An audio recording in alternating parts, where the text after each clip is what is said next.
Donc bonjour, on va parler aujourd'hui de Yarn. Alors tout d'abord, qui je suis? Donc, mon nom c'est Maël, Arcanis sur Twitter.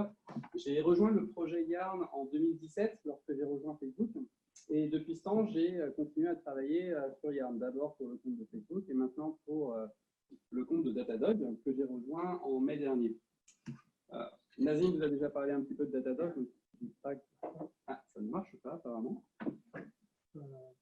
Si, ça marche. Ça marche? Okay. Est-ce que vous pouvez utiliser le micro? Parce que ça... Les deux.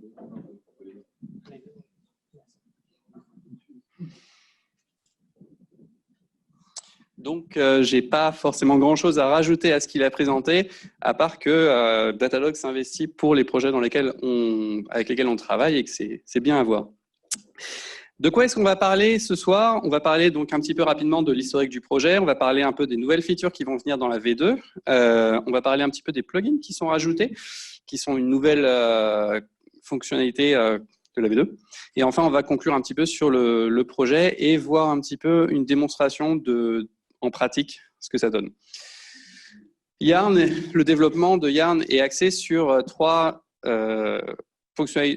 axes majeurs. D'abord, il y a la stabilité. On a envie qu'une application qui marche maintenant continue à marcher dans le futur. On n'a pas envie d'avoir de surprise au moment où on le déploie en production. On a envie que ce soit simple, de manière à ce que tous les nouveaux développeurs puissent rapidement se plonger dans le développement de leurs applications, plutôt qu'avoir à combattre le package manager pour essayer de savoir comment il fonctionne. Et on a envie d'être ouvert dans le sens où on se voit vraiment comme faisant partie d'une communauté. Donc, par exemple, pour le développement de la V2, beaucoup de nos contributions ont été non pas sur Yarn lui-même, mais sur des paquets annexes, par exemple sur Gatsby, sur Next.js, sur Webpack, sur Jest, de façon à corriger des problèmes qu'ils avaient, par exemple, dans la définition de leur package ou ce genre de choses. L'historique du projet, en 2016, Yarn est sorti pour la première fois, il était encore en bêta, Yarn 0. On est sorti avec deux fonctionnalités principales qui étaient donc le logfile, mais également les installations plus rapides que la moyenne. En 2017, après pas mal de boulot, on a été en mesure de sortir une version stable de Yarn, Yarn V1, qui est elle-même venue avec des évolutions majeures. L'un principal étant les workspaces, qui vous permettent donc de gérer un monorepo avec un package manager sans avoir besoin d'outils supplémentaires tels que l'ERNA. En plus de ça, donc, il y a eu des fonctionnalités peut-être un peu plus légères, comme par exemple la résolution automatique des conflits, ainsi que des améliorations dans l'UX. En 2018, on a sorti un white paper de 14 ou 17 pages sur Plug and Play pour décrire un scénario dans lequel on n'aurait plus besoin d'avoir des node modules. Donc, les node modules qui contiennent 100 000 fichiers, ça a toujours été un problème, en particulier pour les package managers, parce que c'est très difficile à faire correctement, c'est très peu optimisé, et on n'a pas beaucoup de latitude pour l'optimiser plus que ça. Donc, on avait envie de trouver quelque chose de différent, qui est donc venu avec Plug and Play. Et en 2019, et donc là c'est maintenant, on est en train de développer Yarn V2 basé sur tout ce qu'on a appris dans le passé. Juste pour expliquer rapidement pourquoi est-ce qu'on a décidé de changer énormément de choses dans Yarn tel qu'il fonctionne actuellement. Parce que donc en 2016 la V0, en 2017 la V1, en 2018 Plug and Play. À chaque fois, on a fait des changements majeurs à Yarn lui-même. Par exemple, les workspaces étaient une fonctionnalité qui changeait radicalement la façon dont le package manager devait se comporter. Mais vu qu'à chaque fois, on implémentait les choses de façon incrémentale, on s'est retrouvé petit à petit à rajouter de plus en plus de legacy à la codebase, qui rendait de plus en plus difficile à de nouveaux contributeurs de pouvoir naviguer dans Yarn lui-même. Et du coup, mettait en danger le fait qu'on puisse continuer à rajouter de nouvelles fonctionnalités, fixer de nouveaux bugs, en ayant la certitude que ça fonctionne. Donc, on a décidé de reprendre tous les acquis qu'on avait eus pendant les dernières années et se les consolider de façon à pouvoir continuer à aller aussi vite dans les années à venir.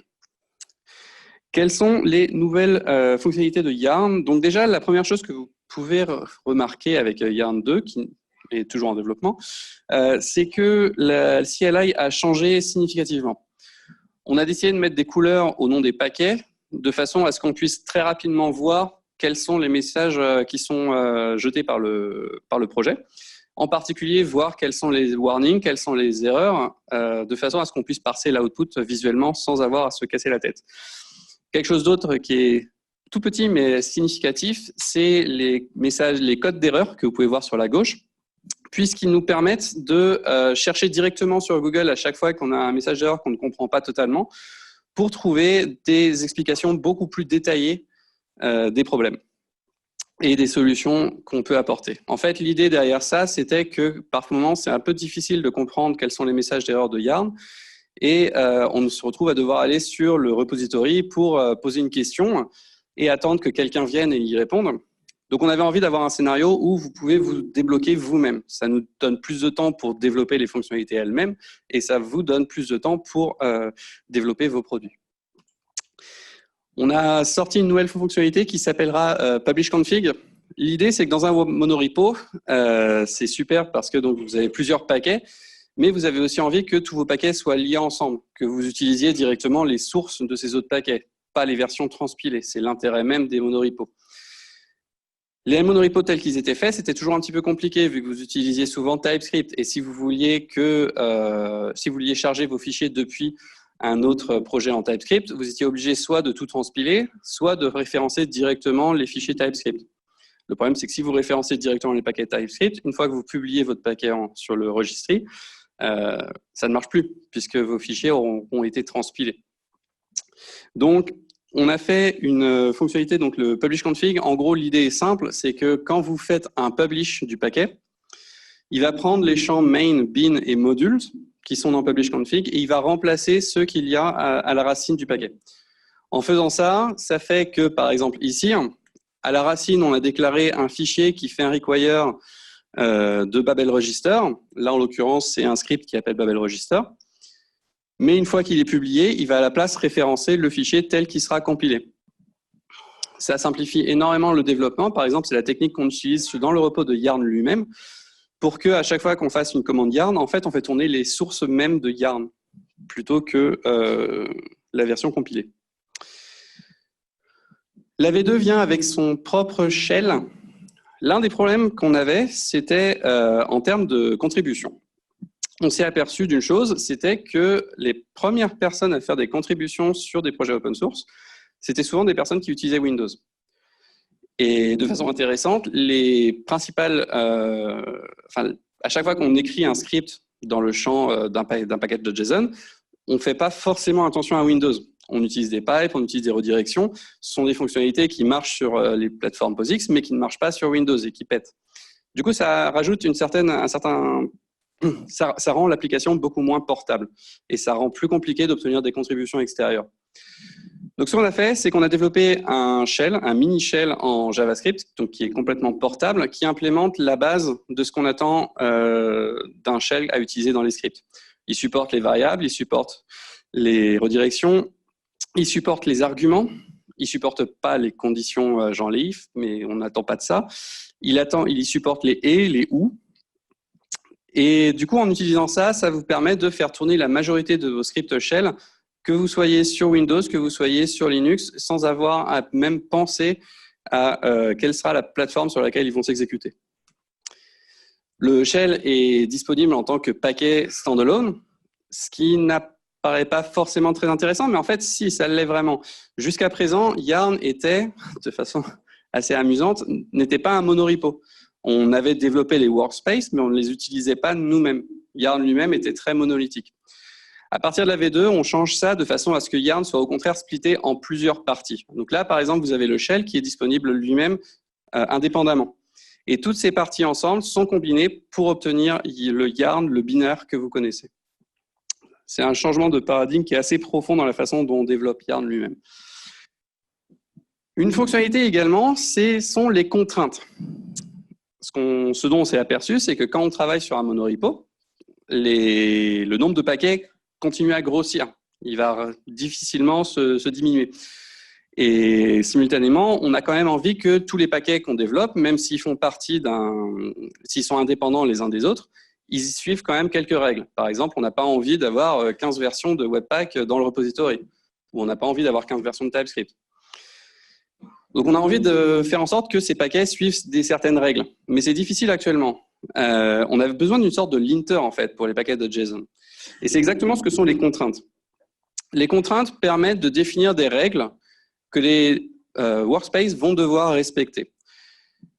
Les règles que vous pouvez définir dépendent d'un langage qui s'appelle Prolog. Alors pourquoi Prolog? Très rapidement, parce que Prolog est un langage dans lequel vous définissez des règles qui sont vraies selon des conditions, enfin selon des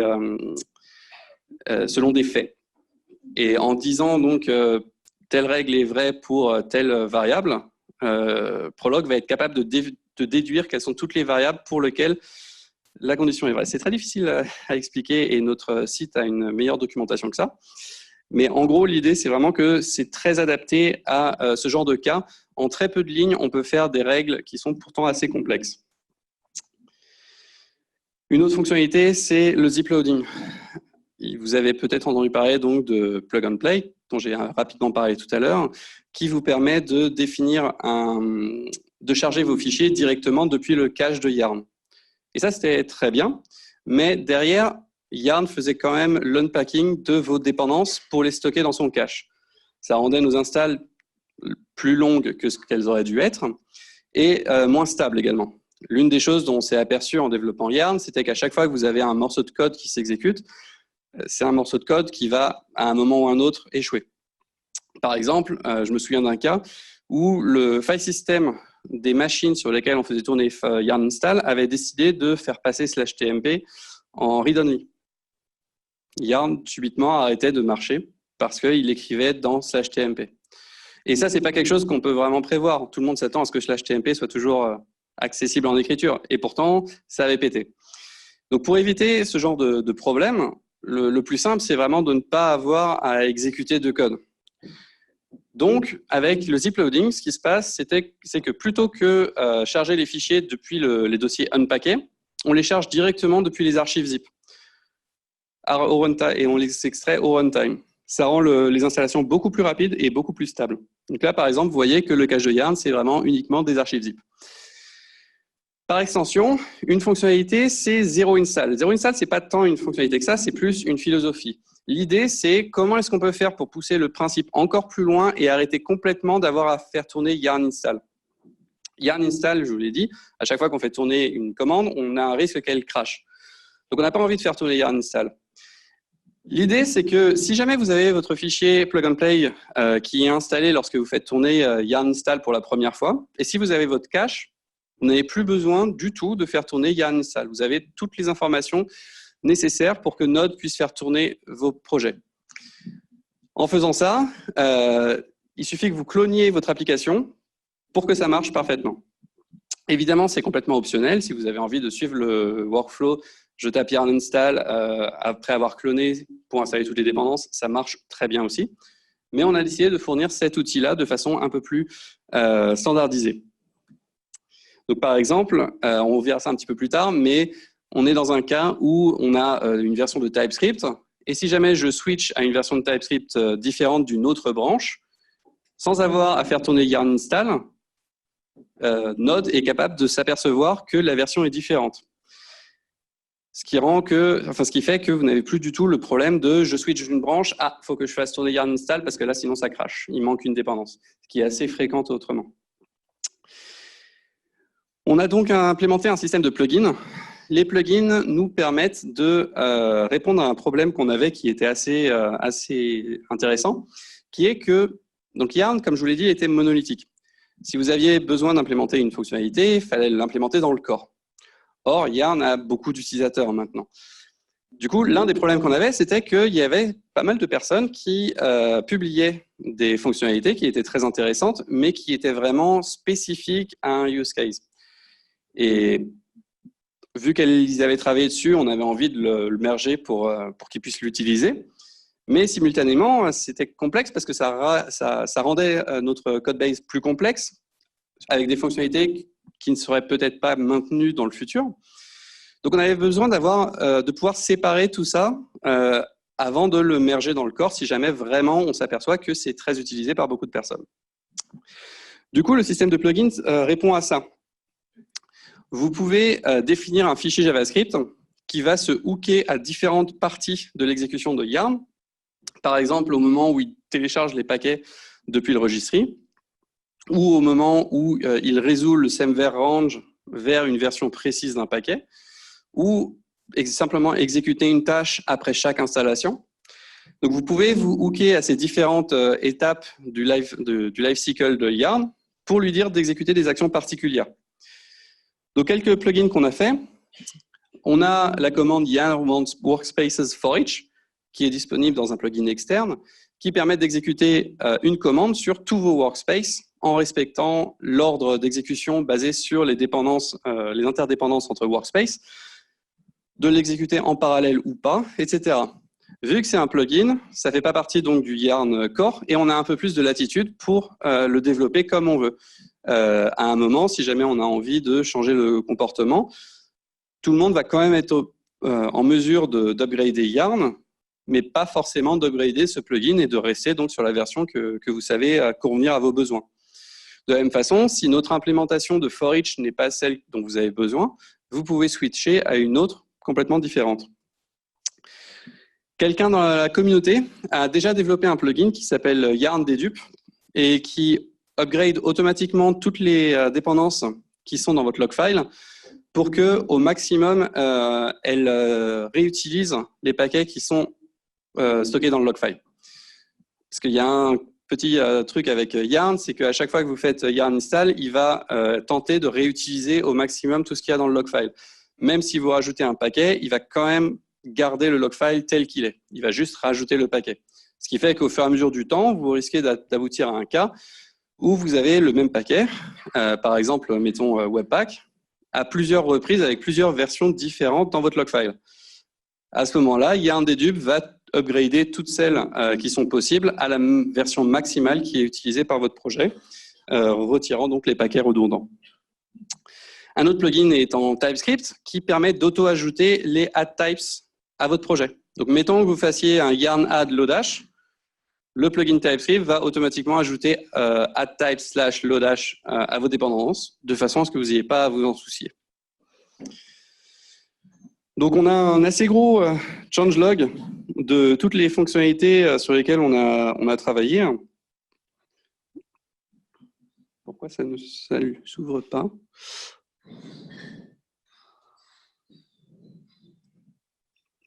Ok, je ne sais pas pourquoi c'est tout petit. Donc, on a un gros changelog qui liste tout ce sur quoi on a travaillé. On a également fixé des bugs, on a rajouté des fonctionnalités, on a fixé des comportements qu'on ne pouvait pas faire sans que ce soit breaking. Par exemple, l'une des choses dont on est assez fier, c'est que Yarn Link, jusqu'à la V2, ne pouvait simplement pas supporter les pires dépendances. Dû à la façon dont Node fonctionnait, ce n'était pas possible de charger les pires dependencies depuis un paquet qui avait été lié par Yarn Link. À chaque fois, elles étaient chargées depuis l'emplacement du package qui était linké, pas depuis votre projet. Ça a été fixé. De la même façon, on a été capable d'implémenter un nouveau protocole qui s'appelle Portal, qui vous permet de référencer un autre paquet quelque part sur le disque sans avoir à faire tourner Yarn Link. Tout ça sont des fonctionnalités qu'on a pu implémenter parce que justement, on a changé la façon dont Yarn est conçu. J'ai perdu ma souris. En termes de santé du projet, on a plus de contributeurs actifs en 2019 qu'en 2018, ce qui est un bon signal pour le futur, puisque l'un des problèmes qu'on avait également sur la V1, c'était qu'il y avait très peu de contributeurs très actifs. Il y avait moi, principalement, et peut-être 3-4 personnes qui venaient de temps en temps pour nous aider. Là, on a vraiment des personnes qui reviennent très, très régulièrement, qui font la majorité du travail, et ça rend le travail même sur Yarn beaucoup plus agréable. De la même façon, ils font des contributions qui sont de très bonne qualité, hein, avec un bon process de review et tout. Et donc, ça rend vraiment le projet, ça augmente notre confiance que le projet va être en mesure de survivre aux années. En termes de release blocker pour la V2, donc comme je vous l'ai dit, on est encore en développement. On est en train de travailler sur plusieurs projets de façon à pouvoir assurer que la migration se fasse dans les meilleures conditions pour tout le monde. En particulier, non-modules. Yarn V2 utilise plug and play par défaut. on a conscience que ce n'est pas compatible avec tout. Donc, on est en train de prévoir un scénario pour utiliser des non-modules en fallback pour les paquets qui ne seraient pas en mesure de supporter plug and play, de façon à ce que la migration soit painless. On est en train de polir la documentation, qui est vraiment beaucoup plus développée que celle de la V1, qui va dans des détails qui sont beaucoup plus intéressants, qui fournit aussi des idées quant à comment fixer les problèmes que vous pourriez rencontrer. Et enfin, on travaille un petit peu sur la compatibilité, évidemment, avec les différents projets partenaires. Donc là, par exemple, avec Vue, on a mergé des pull requests récemment pour améliorer la compatibilité parce qu'ils accédaient directement à leurs node modules. On fait la même chose avec Storybook, Angular, etc. Comment contribuer à Yarn? Yarn, c'est un projet qui a, je crois, 32 000 étoiles sur GitHub. C'est l'un des plus gros, qui est utilisé par la moitié de l'écosystème JavaScript, grosso modo. Et du coup, n'importe quelle contribution est extrêmement impactful. Simultanément, c'est un projet où on est encore assez peu de contributeurs comparé à l'importance que le projet a dans l'écosystème. Du coup, c'est aussi une très bonne opportunité pour vous de ramp up dans le cadre d'un projet tout en étant accompagné par des mainteneurs qui sont là depuis longtemps maintenant. Du coup, si vous voulez contribuer, on a refait toute notre documentation pour expliquer comment faire. On va augmenter la police.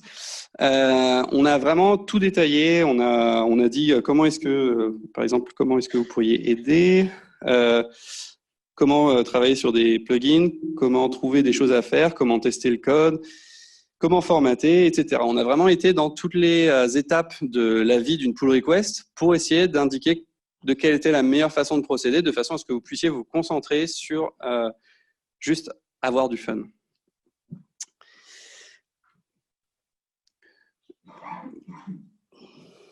Voilà. Je vais vous montrer. Alors, voyons voir. Est-ce qu'on a un peu de temps? J'arrive. Ok, je vais vous montrer rapidement du coup à quoi ressemble Yarn de lui-même.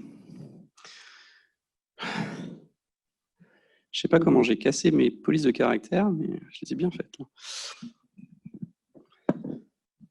Ok, donc là, on va avoir un projet classique. Donc c'est Yarn lui-même, en fait. Pour faire tourner Yarn, c'est toujours la même commande que vous connaissez. Et là, c'est un peu plus lent parce qu'on est en train de faire tourner les sources directement depuis le repository de Yarn. Donc il le compile à la volée avec Babel Register. Vous pouvez voir donc que tout a été installé. Et maintenant, faisons rapidement ce que je vous avais montré tout à l'heure. Donc, on va check out une branche. On va dire ça va être mail TypeScript upgrade. Et on va regarder quelle est la version de TypeScript.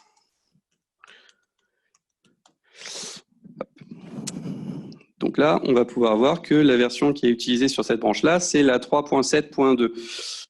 Maintenant, disons qu'on revienne sur la branche précédente et on relance la version de TypeScript. La version qui va être utilisée, cette fois, ça va être la 3.7.0 dev. Donc Node a été capable de voir il n'a même pas vu, en fait. Vu que tout est directement check-in dans notre repository, quand on switch d'une branche à l'autre, de fait, c'est un petit peu comme si on faisait tourner yarn install. Alors, quelle est la différence avec check-in juste un node module? Ça, c'est une question qui revient assez souvent. La différence, c'est qu'un node module, ça contient littéralement 100 000 fichiers. Le cache de Yarn contient exactement un fichier pour chaque package que vous utilisez. Donc là, on en est plus dans l'ordre de au maximum 1 millier, et encore. Additionnellement, tous ces fichiers sont compressés et sont des binaires. Du coup, Git ne va pas essayer de faire des diffs. Alors que si jamais vous aviez un node modules, Git essaierait de faire des diffs entre tous les fichiers à chaque fois que vous faites un update de package, ce qui serait complètement du gâchis. Et enfin, le troisième point, c'est que dans un node modules, le hoisting ne peut pas être parfait. Ce n'est pas possible qu'on mette tout à la racine. Ce qui fait qu'à chaque fois que vous installez un nouveau paquet, on est obligé de recalculer le hoisting. Et si ça se trouve, un paquet qui était hoisté précédemment ne va pas pouvoir l'être à nouveau. Ou inversement, un paquet qui était hoisté un paquet qui ne pouvait pas être hoisté peut l'être dans les futures versions. Ça fait que Git va penser que les fichiers sont déplacés d'un endroit à l'autre et va complètement exploser. Alors qu'avec le cache de Yarn, tout est flat. Vous avez un paquet à côté d'un paquet, etc. Tout est au même niveau. Il n'y a aucun problème justement de détecter quels sont les fichiers qui sont renommés, etc. Donc dans l'ensemble, c'est beaucoup plus efficace de de stocker un cache dans un repository Git qu'un autre module. Ça n'a vraiment rien à voir. Une dernière petite chose, parce qu'on est quand même au meetup de React. Yarn utilise React. Je vais vous montrer ça. Alors, on va dans les scrollable items. En fait, on utilise la bibliothèque Inc, dont vous avez peut-être entendu parler, qui permet donc d'utiliser React dans le terminal. Ils ont un renderer qui est connecté sur le React Reconcilier, un paquet particulier de l'écosystème React. Ce qui fait que, par exemple, mettons que ici, je tape Yarn Upgrade Interactive.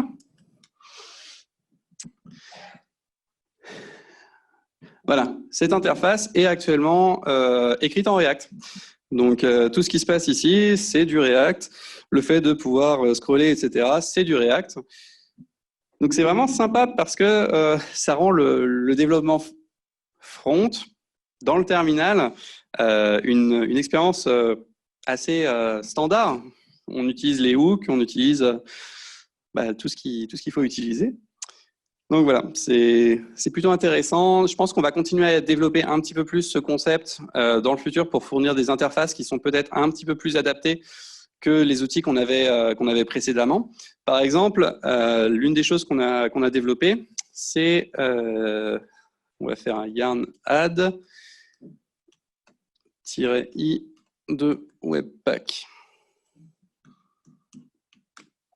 Ah, j'ai fait une typo. Quand on fait ça, Yarn va être en mesure de nous dire quelles sont les versions qui sont déjà utilisées dans l'application par rapport à latest. Donc, par exemple, ici, il nous demande si on a envie de réutiliser le range qui est déjà utilisé par tous les autres workspaces ou si on a envie de directement utiliser celui de master. Bon, là, en l'occurrence, ce sont les mêmes. Il n'y a pas eu de nouvelle release de Webpack depuis qu'on a mis à jour. Mais, par exemple, si on essaye avec... peut-être l'autre... Non. Micromatch, peut-être.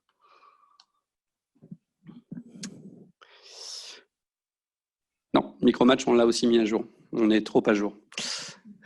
Voilà, donc en gros, l'idée, c'est vraiment qu'on va essayer d'avoir de plus en plus de fonctionnalités où on va vous assister de façon à ce que vous n'ayez pas à franchement vous battre contre l'outil. Ça rentre un peu dans le principe de simplicité dont je parlais au début du talk.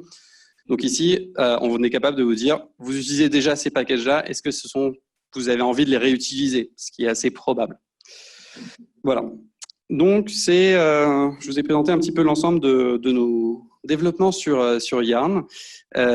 Si vous avez des questions, n'hésitez pas, que ce soit sur l'écosystème, que ce soit sur la technique, ce que vous voulez.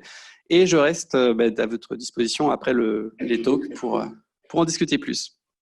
Voilà.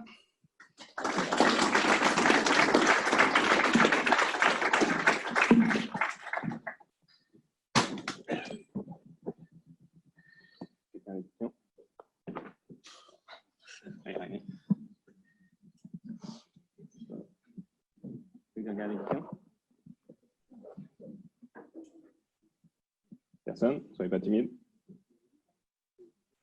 Non? Tout est bon? Cool. Ah, il y en a une là.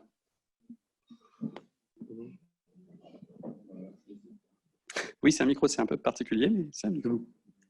Yarn audit fixe, c'est... Pardon? Est-ce que c'est possible de faire un Yarn audit fixe comme sur NPM? Alors en fait, le problème qu'on a avec Yarn Audit, c'est que l'API a été pensée pour NPM. Ils n'ont pas particulièrement fait en sorte que ce soit adapté à Yarn lui-même. Donc en fait, quand vous faites un Yarn Audit fixe, vous envoyez littéralement le contenu du packagelog.json au serveur NPM, qui sont dans un format qui est complètement différent de celui que Yarn s'attend. Donc quand NPM fait les fixes, ça ne marche pas vraiment de l'autre côté. On va probablement avoir un plugin qui va permettre de faire un fixe automatique. Pour l'instant, ce n'est pas encore le cas. On a déjà Yarn Audit qui est fait par Yarn 1 par défaut. Et il y a Snyk qui est intéressé justement pour poursuivre le truc un peu plus loin et du coup l'intégrer à la fois à Yarn 1 et Yarn 2. Autre question?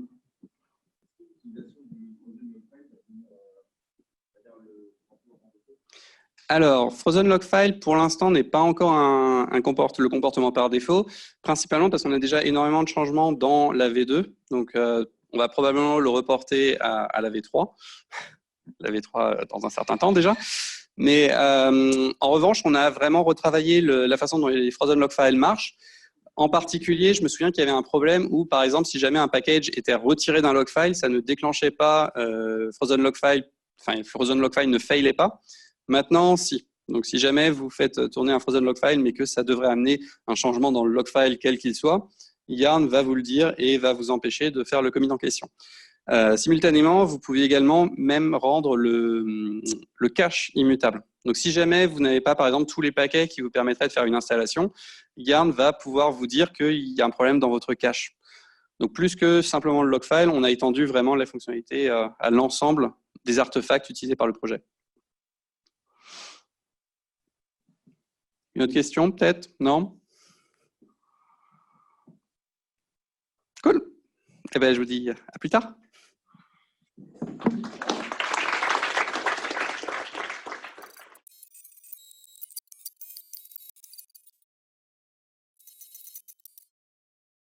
C'est marrant d'avoir autant de réponses, c'est sympa. En écho. Bonsoir, bonsoir, bonsoir. Alors, moi, je vais vous présenter un petit sujet sur des exemples UI avec React Context. Je pense que React Context, pas besoin de réexpliquer, vous connaissez un peu tous. On pense surtout data et un peu Redux-like quand on parle de contexte. Mais je vous montrerai du coup des exemples vraiment UI qui sont vraiment intéressants à faire aujourd'hui, surtout avec les hooks, quoi. Combiner les contextes et les hooks, c'est vraiment pas mal. C'est des exemples que j'ai codés dans mon dernier projet, plutôt web. Mais avant, je vais me présenter vite fait. Du coup, je m'appelle Freddy Harris, je suis freelance, principalement en React Native, mais je fais aussi du React JS Web, évidemment. Moi, tout ce qui m'intéresse, c'est tout ce qui se passe dans le front, vraiment faire des apps, même web, qui soient au niveau des apps natives iOS, Android, React Native tout court, que ça ne se voit pas que c'est une app cross-platform. Tout ce qui est animation, gesture, genre de choses. Donc, j'ai vraiment beaucoup d'attrait pour tout ce qui est UI, en règle générale. Je suis freelance, mais j'ai aussi un projet, on peut dire que je suis un peu entrepreneur, LinkedIn Life, sur une appli React Native que j'ai commencé à coder il y a 4 ans, qui est sur le store depuis 2 ans et demi. C'est mon projet qui a une gestion de collection de mangas, ça s'appelle Manga Collect. Si vous lisez beaucoup de mangas, vous pouvez checker sur les stores. Mais en tout cas, c'est aussi mon laboratoire, c'est là où je teste toutes les dernières technos, je m'amuse, etc. Sur les UI, par exemple, quand les hooks sont sortis, j'ai tout passé mon app direct en hooks pour voir comment ça pouvait marcher dans tous les cas. Les hooks, c'est aussi bien pour la data et l'UI, donc c'est parfait pour le front, vu que c'est un peu ça. Et voilà, donc la contexte API, donc ça c'est ce que dit la doc, pour passer les data dans le composant sans avoir besoin de les repasser à chaque component, ce qu'on appelle du coup le props drilling, c'est-à-dire des fois ça peut être un peu embêtant de cette fonction ou ce props. Je veux le passer de tel props à un autre props qui est vachement en dessous, mais j'ai pas envie que tous les autres ils aient besoin de le prendre, de leur donner, de le prendre, de leur donner, si ça fait pas trop de sens. Mais vraiment, quand ça fait pas trop de sens. Sinon, en soi, le props drilling, c'est pas un mal. Des fois, il faut mieux faire un props drilling pour 2-3 niveaux que de mettre des contextes non plus partout. Je suis pas en train de dire qu'il faut mettre des contextes partout dans l'app, c'est vraiment toujours au cas par cas, comme pour tout. Donc, on pense souvent à, du coup, c'est bon, depuis le contexte API, on n'a plus besoin de Redux. Alors, en fait, il faut savoir que Redux utilise les contextes depuis le début. En fait, les contextes, il y a une API qui est utilisable par tout le monde depuis peu. Je ne sais plus quelle version de React exactement c'était. Mais en fait, avant, elle était déjà là, sauf qu'elle n'était pas très documentée. Il pouvait y avoir des conflits entre les librairies, mais Redux a toujours utilisé le contexte. Et du coup, si vous vous dites, je vais refactorer mon app Redux pour utiliser la context API en utilisant les use reducers en data provider à la racine, vous êtes en train de recréer Redux, en vrai. Donc, ça c'est peut-être pas la peine non plus, surtout que maintenant, Redux est passé la context API classique. Ils ont des hooks en sélecteur qui est vachement bien. Juste passer la dernière version de Redux, c'est pas mal. Donc, voilà. Donc, je vous présentais quelques exemples que j'ai fait dans mon dernier projet. Donc, c'était un projet web que j'avais fait pour l'État. J'avais bossé dans un incubateur, les startups d'État, ce qu'ils appellent tout ce qui est lié un peu à DataGouv, BetaGouv plutôt, pardon. Et du coup, on était vraiment dans un mi-site web, mi-application, et qui avait des trucs un peu spéciaux. Et du coup, j'ai utilisé, du coup, je l'ai créé, j'avais pas de legacy, du coup, j'ai pu directement la créer avec les hooks, etc., from scratch, en TypeScript. Et du coup, je présentais un peu des cas particuliers qu'ils pouvaient avoir et comment je les ai surmontés avec le contexte API et des hooks. Donc déjà, la grille, je pars déjà d'un cas un peu classique. Vous voulez une grille de 12 colonnes, etc. Et imaginons que je veux juste recevoir avec un hooks, je veux savoir si je veux juste gérer 3 configs, tablette, mobile, desktop, genre de choses. Hop, desktop, tablette et mobile. Et du coup, moi, je suis aussi adepte du CSS in JS depuis pas mal d'années maintenant. Donc, je préfère recevoir vraiment avoir la variable dans mon render des components et vraiment faire ce que je veux, parce que des fois, je veux pas juste changer la classe, mais je veux aussi des fois changer complètement mon DOM. Et comment on ferait ça? Alors, au début, je vais juste mettre quelques constantes, c'est mes trucs à moi, genre je voudrais, voici c'est quoi mes breakpoints en gros de mobile, de tablette et la largeur maximale, j'aurais pas que ce soit plus grand que ça mon site. Et juste une fonction qui dit donne-moi la largeur de la fenêtre et je te retourne du coup mobile, tablette ou desktop, ça serait mes 3 constantes entre guillemets, si on est en TypeScript, on les typerait, etc. Vraiment juste ça. Comment ça se présente du coup la context API? Je vais créer une contexte avec React.createContext. Je lui donne par défaut une valeur qu'il y a.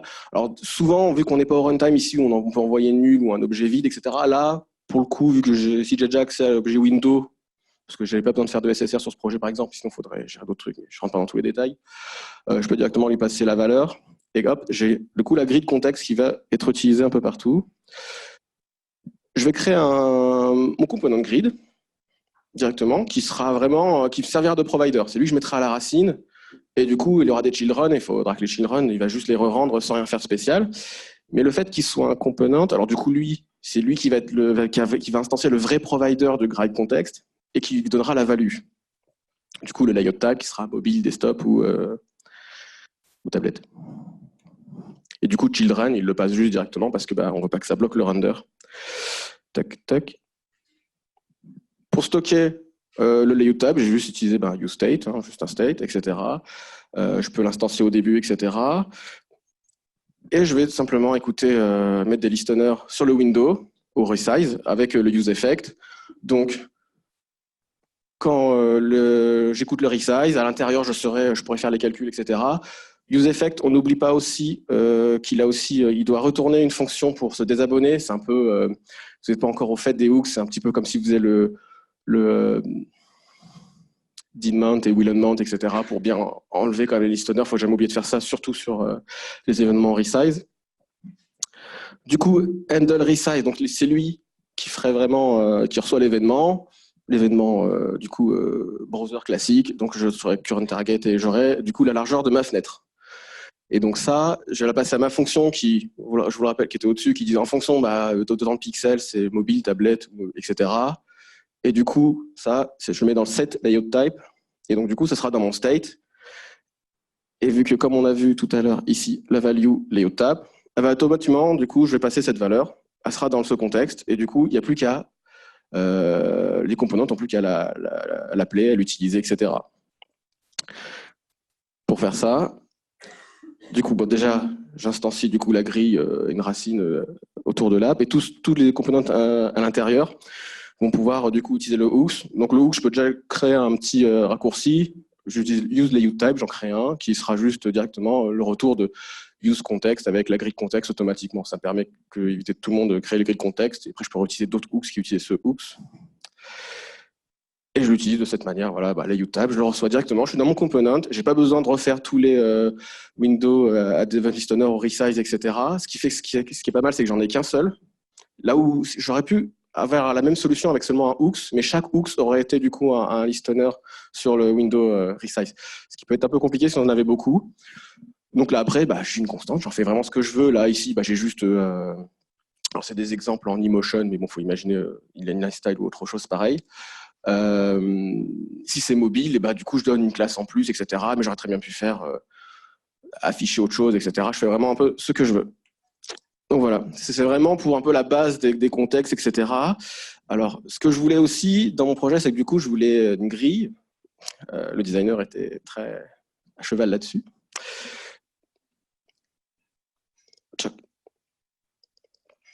Et une grille, et je voudrais pouvoir aussi que mes components ne soient pas forcément toujours de 4 grilles, mais par exemple, là sur desktop, je voulais qu'ils soient de 6 colonnes. Sur une tablette, je voulais qu'ils soient de 8, et en mobile, je voulais qu'ils prennent toute la largeur. Bon, après, en mobile, les 12 colonnes ne servent pas à grand-chose, hein, souvent d'ailleurs. Oups. Je vais reprendre mon exemple qu'il y avait, mais je vais juste l'ajouter dans... J'ai ça dans mon projet, je rajoute un petit peu de choses, on reprend un peu l'exemple. Donc au début, je mets quelques constantes pour m'aider, etc. Donc je lui dis, je veux... la largeur de ma gouttière, c'est de 16, c'est l'espace du coup entre les colonnes. Elle va pas trop bouger, elle va pas bouger dans ce projet, donc je l'ai mis en dur. Et je veux qu'il y ait 12 colonnes. Je rajoute quelques trucs pour m'aider, etc. Donc je dis que le total de gouttières, en fait, c'est le nombre de colonnes plus 1. J'ai 13 gouttières parce que du coup, j'ai des gouttières à droite et à gauche. Des fois, dans nos projets, en fonction des designs, il n'y en a pas. Le total gouttière de largeur, du coup, elle ne bouge pas. Et du coup, pareil, je me suis créé une petite fonction aide. Donne-moi la largeur de la fenêtre et je te dirai quelle est la largeur d'une colonne. Donc j'ai juste besoin de faire les calculs, etc. pour dire ça, mais bon, c'est juste de la tambouille interne. C'est pas si compliqué. Et du coup, cette fois, par contre, le contexte, je vais mettre un peu plus de choses qu'une string. Là, cette fois, je vais mettre un objet parce que je veux récupérer plusieurs éléments. Donc, le layout type, du coup, je le mets directement aussi, c'est le même qu'avant. Je veux savoir si c'est mobile, desktop ou tablette. J'oublie à chaque fois tablette. La largeur de la gouttière, bon, dans ce projet-là, elle ne changeait jamais, donc je l'ai quand même passé en cas où si plus tard, le designer avait envie de la changer en fonction de la taille d'écran, j'aurais pu. Et la largeur de la colonne, du coup, bah, c'est la fonction où je repasserai le window qui va la trouver. Je vais créer un deuxième useState à côté du layout tab. Du coup, je vais stocker la largeur de la colonne. Et je n'ai pas besoin d'écouter autre chose que le resize, j'ai déjà. Donc, je peux rajouter dans le handle resize juste, en plus ici, du coup, bah, set la colonne wide, donc c'est ça, c'était la fonction de setter sur useState.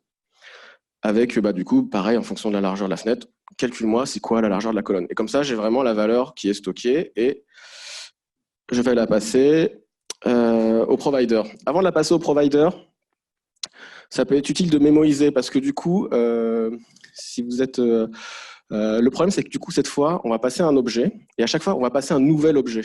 Du coup, ça va provoquer un nouveau render. Tout à l'heure, on était sur une string. Et donc, du coup, l'égalité est par valeur et pas par référence, sauf que sur l'objet, l'égalité par défaut en JavaScript, vous le savez, du coup, c'est un nouvel objet. Donc, il va dire à chaque fois, c'est un nouvel objet, donc tu vas re-render, etc. partout. Ça peut être un peu compliqué, surtout quand vous êtes un truc aussi central à la racine de votre application, d'avoir des renders dont vous n'avez pas trop besoin. Normalement, c'est pas trop grave, tant que vous n'avez pas de souci de performance. Souvent dans les applis web, quand vous déployez sur vos Mac, vous ne vous rendez pas compte. Mais alors, pour vous dire que React Native, quand vous êtes sur un petit Android low-end device, ça se voit. Hein, quand ça rame, des fois, ce genre de truc. Donc, si on peut éviter de certains renders, et surtout quand vous avez des pure components, aujourd'hui, du coup, des fonctions components qui sont mémoisées, vaut mieux, du coup, essayer de toujours lui envoyer un seul objet. Donc là, useMemo, ça permet de faire ça. C'est-à-dire que tant que ces deux choses ne changent pas, tu vas renvoyer toujours ce même objet. Donc ça permet de déjà économiser certains renders. Et donc du coup, c'est cette value que je vais envoyer au provider.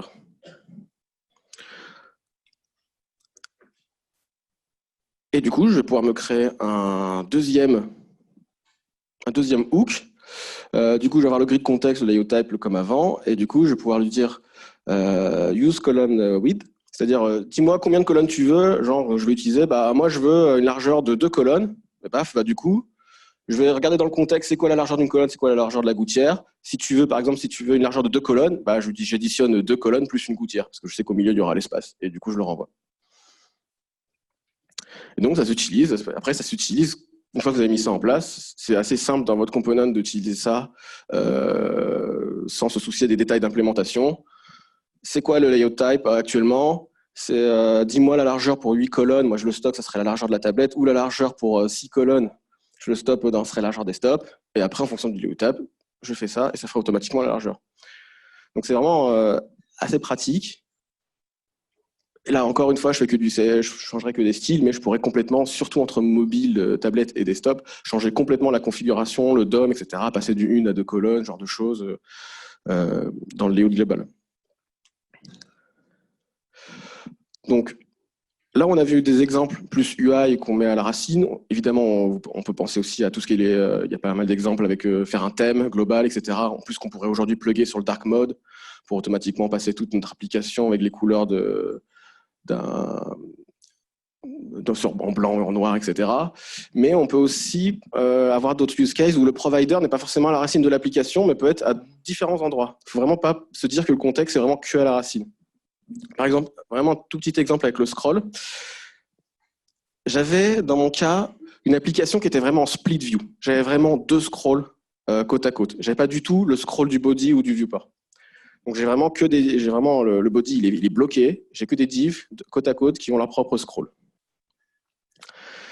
Et dessus, je voulais un bouton retourner en haut, mais qui marche du coup en fonction du contexte dans lequel il est. Donc j'ai vraiment 2 contextes scroll qui sont côte à côte, mais finalement le scroll c'est aussi la scroll view classique.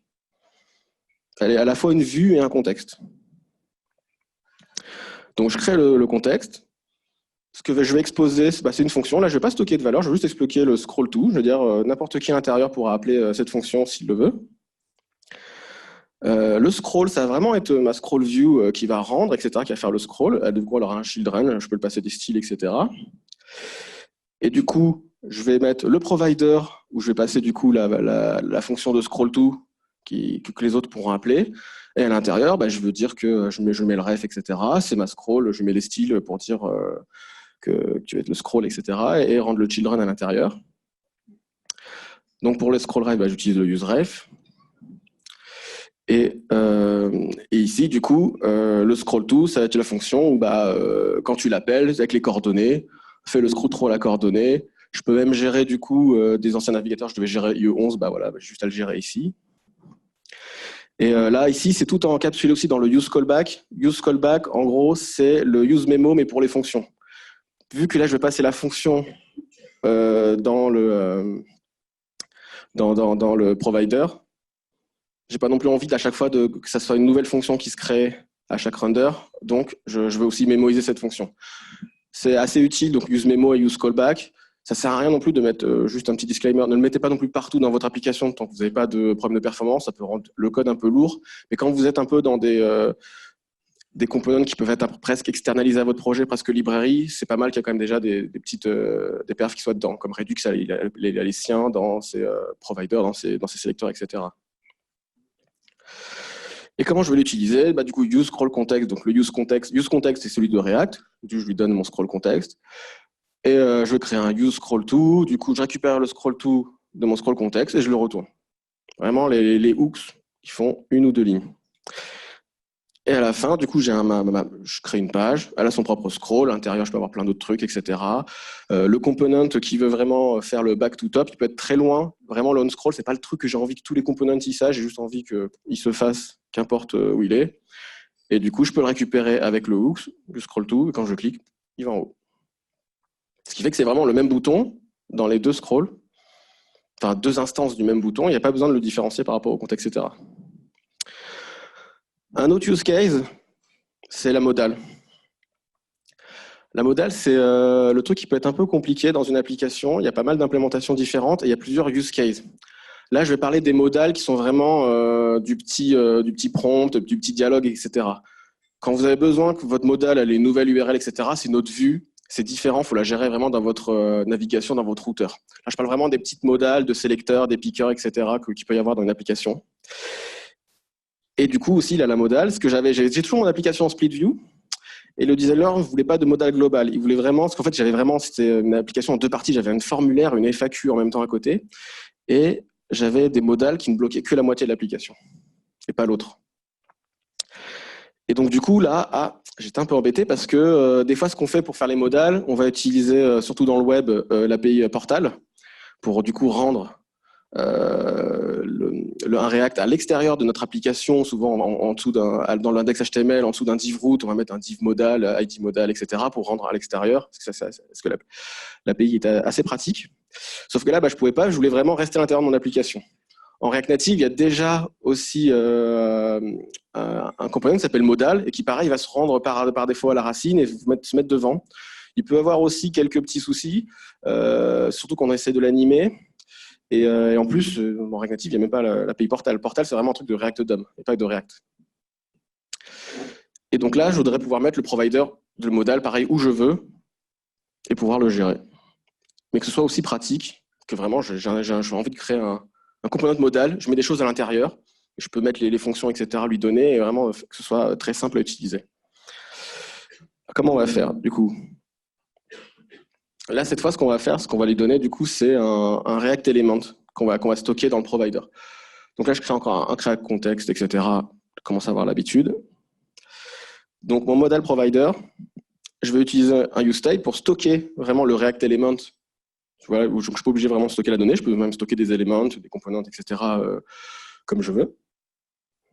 Du coup, lui, il va retourner le children, on ne veut pas qu'il le bloque, évidemment, il va le re-rendre, et on va mettre une div où il y aura notre modal à l'intérieur. Du coup, je vais créer ma fonction modal. La modal, du coup, on va recevoir évidemment j'ai le children, les enfants. Je voudrais lui mettre un petit isOpen, c'est-à-dire que ce n'est pas elle qui va gérer si elle est ouverte ou non, c'est la vue qui, à l'instant-ci, qui va gérer cet état-là. Et onRequestClose, on va aussi lui donner la fonction, parce que souvent, quand on clique sur l'overlay, on veut que ça close la modal. Ou d'autres choses, si vous avez fait un formulaire, ça c'est fini, paf, ça close la modal, genre de choses. La modal peut aussi pouvoir contrôler elle-même, pouvoir se détruire. Du coup, je récupère la fonction setModalElement du contexte modal. Et du coup, modal ici va retourner nul. On veut vraiment que cet objet ne se mette pas à l'endroit de la page où vous voulez. On veut que ça se rende ailleurs. Donc lui, il va retourner nul. Il ne va pas du tout retourner le children. Le children, on va l'utiliser avec toutes les autres dans le useEffect pour le donner à... ce qui est important, c'est ici le setModalElement, c'est là on va lui donner. Là, ici, c'est en gros... ici, là, c'est l'overlay, le bord arrondi, la fenêtre. Il y a tout ce système avec les animations qui est là. Donc, j'ai un peu simplifié, j'ai pas remis tout le code des animations. Après, vous le gérez comme vous voulez. Vous pouvez avoir des modèles différents, etc. Mais du coup, j'ai pas besoin de recoder non plus l'overlay, etc. partout où je veux utiliser une modal. Donc, je peux enrichir mon children en le mettant à l'intérieur de tout un système de modal avec les animations, etc. Et on n'oublie pas le useEffect. Si jamais la modal elle est onMount, de remettre le setModal à nul pour l'enlever du DOM. Donc, comment je l'utiliserai? Bon, là, ce serait la route, je mettrai mon model provider à l'endroit là où je veux qu'il se rende. Et comment je l'utiliserai après dans un component? Tout simplement, du coup, j'ai mon objet modal. Le isOpen, ce sera quelque chose qui serait géré à l'intérieur de ma page pour savoir si elle est open, etc., set ou false. Quand je clique sur mon bouton, je le mets, elle est ouverte, donc ça va vraiment faire les animations à l'intérieur. Et du coup, j'ai un autre bouton à l'intérieur, le info, etc. Et je peux faire ce que je veux et rappeler. Je suis vraiment dans mon objet vue de page et je peux contrôler une modale qui est rendue à un autre endroit. C'est vraiment plus simple que des fois d'ouvrir une autre vue, etc. Pour communiquer. Vous êtes vraiment à l'intérieur de ça. C'est aussi simple vraiment que les portals. Du coup, sauf que vous êtes à l'intérieur de votre propre application et vous pourrez rendre ailleurs. Voilà. Alors pour la référence, pour les talks, je suis contexte et où, les docs officiels, elles sont bien. Je ne vais pas utiliser d'autres choses spécialement pour ce talk. Il y a d'autres exemples d'UI que j'ai trouvé qui sont intéressants parce que là, je vous ai présenté à chaque fois des providers à 10 endroits différents, mais les providers peuvent aussi se combiner peuvent s'imbriquer les uns les autres. Et j'ai vu quelqu'un qui avait créé un système de header qui crée automatiquement en fait la hiérarchie de vos titres, qui va automatiquement savoir où est-ce qu'il en est de la hiérarchie des titres pour faire le H1, le H2 ou le H3 en fonction de comment vous les combinez les uns dans les autres. Vraiment, j'ai trouvé ça assez malin. Mon exemple aussi sur les modales que je vous ai présenté, il est un peu naïf. J'ai essayé de faire aussi du code simple pour les besoins de la présentation. Par exemple, qu'est-ce qui se passe si il y a un autre élément qui veut rendre une modale au même endroit qui est dans le même provider, il va pas y avoir un conflit, il va pas se superposer, il va s'écraser. Il faut peut-être des fois gérer qu'est-ce qu'on veut faire, est-ce qu'on veut quel modal par-dessus la modale. Bon, après, modal driven design, c'est encore autre chose, c'est un problème de design, c'est plus un problème de design que de code. Mais j'ai un ami à moi, Zontech, vous pouvez le pinguer sur Twitter si vous êtes intéressé par ça, qui est en train de bosser sur justement peut-être faire une lib modal qui soit utilisable assez simplement et partout, et même faire différents modales. Peut-être que vous voulez une modale centrée, vous voulez faire un toast, etc., d'autres choses. Il y a des trucs qui sont à faire. Et il faut aussi savoir que c'est comme ça que marchent la plupart des librairies de formulaires. Je n'ai pas regardé Formit, mais je sais que Final Form, il marche maintenant avec un contexte. Quand vous faites le form, en fait, il va faire un provider. Et tout ce que vous allez faire en use input à l'intérieur, en fait, c'est un provider qui va utiliser le contexte. Enfin, il va utiliser le contexte du formulaire au-dessus pour se rajouter et mettre la data à l'intérieur. En fait, il y a pas mal d'exemples qu'on ne voit pas toujours, mais qui utilisent beaucoup les contextes et qui n'est pas forcément toujours juste je mets le truc à la racine. Voilà. Merci.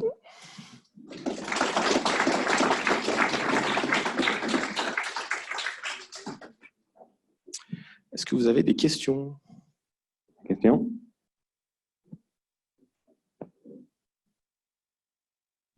Faut pas être timide. Ah.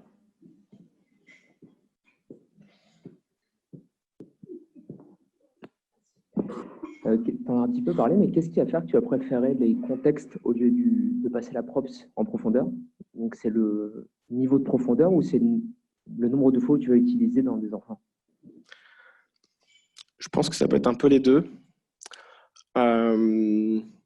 Si tu n'as que 2-3 de profondeur, ça peut-être pas forcément le coup. Si tu commences à avoir beaucoup de profondeur, ça peut être un peu compliqué. Surtout, par exemple, tu vois, comme une fonction comme le on-scroll ou la modèle, tu as vraiment envie que ce soit un truc un peu global, etc., pas savoir. Mais par exemple, dans ce projet-là, je n'ai pas utilisé Redux parce que j'avais peu de profondeur finalement pour la data et surtout, chaque vue avait besoin de retraiter la donnée. Donc j'avais réduit ce réduceur à la racine, mais même pas de contexte en fait pour ma donnée. Ce qui est marrant, j'avais plus de contexte pour l'UI que pour la data. Vraiment, c'est du cas par cas. Faut voir là où ça devient. Parce que le prop string en soi, c'est pas mauvais. Hein. Une autre question?